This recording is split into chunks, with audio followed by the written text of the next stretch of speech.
కర్కాటక రాశి వారు ఈ వారం ఆధ్యాత్మిక చింతనతో కూడినటువంటి పుణ్యక్షేత్రాలు, ఆలయాలు, ఆశ్రమాలు దర్శనం చేసుకునే సూచనలు కనిపిస్తున్నాయి. అలాగే ఉద్యోగపరంగా చూస్తే పలు రకాల ఉన్నతపరమైనటువంటి హోదాలు, గౌరవాలు, ఇంక్రిమెంట్లు, ప్రమోషన్లు ఇత్యాది శుభకరమైనటువంటి అంశాల్లో ఆనందకరమైనటువంటి ఫలితాలు, ప్రయోజనాలు పొందే సూచనలు కనిపిస్తున్నాయి. అపారమైనటువంటి గౌరవాలు పెంచుకుంటారు అధికారులపైన. అన్ని విధాలుగా మీ అధికారులు మీకు సహకరించేటటువంటి ప్రయత్నం చేస్తుంటారు.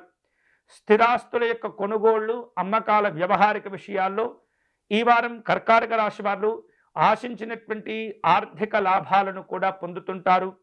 వివిధ రూపాల్లో వ్యాపార రంగంలో భాగస్థులతో కలిసి తీసుకోబోయేటటువంటి నిర్ణయాలు కూడా మీకు మంచి లాభాలతో కూడిన దీర్ఘకాలికమైనటువంటి ప్రయోజనాలను అందచేస్తూ ఉంటాయి.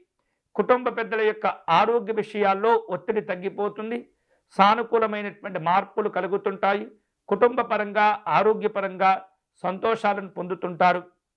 ఈ వారం విద్యార్థుల విషయంలో కనుక గమనించినట్లయితే దూర ప్రాంతాలకు లేదా విదేశీ విద్యలకు సంబంధించినటువంటి అంశాల్లో, వాటి యొక్క వ్యవహారిక విషయాల్లో, ఫలితాల్లో, ప్రయత్నాల్లో మార్గాలు మంచిగా అనుకూలంగా మారిపోతుంటాయి. ప్రయత్నాలు ఫలిస్తాయి. ఆటంకాలు తొలగించుకోగలుగుతారు. మానసికమైనటువంటి ఒత్తిడిని తగ్గించుకునే ప్రయత్నం చేస్తూ ఉండాలి. ఈ వారం ఎక్కువగా సమయం చిక్కినప్పుడల్లా ఉదయం వేళలో కావచ్చు, రాత్రి పడుకోబోయే ముందు కావచ్చు, మానసికంగా ధ్యానం చేసుకుంటూ ఉండాలి. ధ్యానానికి ఎక్కువగా సమయాన్ని కేటాయించేటటువంటి ప్రయత్నం చేయండి. అలాగే యోగా లేదా వ్యాయామం వంటి ప్రక్రియలు కూడా మీకు ఆరోగ్యాన్ని కాపాడేందుకు ప్రయత్నం చేస్తుంటాయి. ఈ వారం జీవిత భాగస్వామితో కలిసి పలు రకాల కుటుంబానికి అవసరమైనటువంటి వస్తువులను కొనుగోలు చేసేందుకు ప్రణాళికలను రూపొందించుకుంటారు.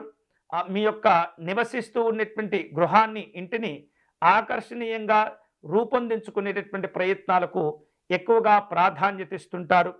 ఈ వారం కర్కాటక రాశి వారు శుభకరమైనటువంటి ఫలితాలను పొందేందుకై గౌరీ శంకరులను పూజించడము, గౌరీ శంకరులను అర్చించడం అనేది చాలా మంచిది. అర్ధనారీశ్వర స్తోత్రమును పారాయణం చేయటము, పరమేశ్వరునికి క్షీరాభిషేకమును నిర్వహించేటటువంటి ప్రయత్నం చేయటం మంచిది. అలాగే పేదవారికి అన్నదానం చేయటం, కాయగూరలు దానం చేయటం, బియ్యమును, పాలు, పెరుగును ఇత్యాది వస్తువులను దానం చేస్తూ ఉండటం ద్వారా ఎంతో ఉత్తమమైనటువంటి ఫలితాలను పొందవచ్చు.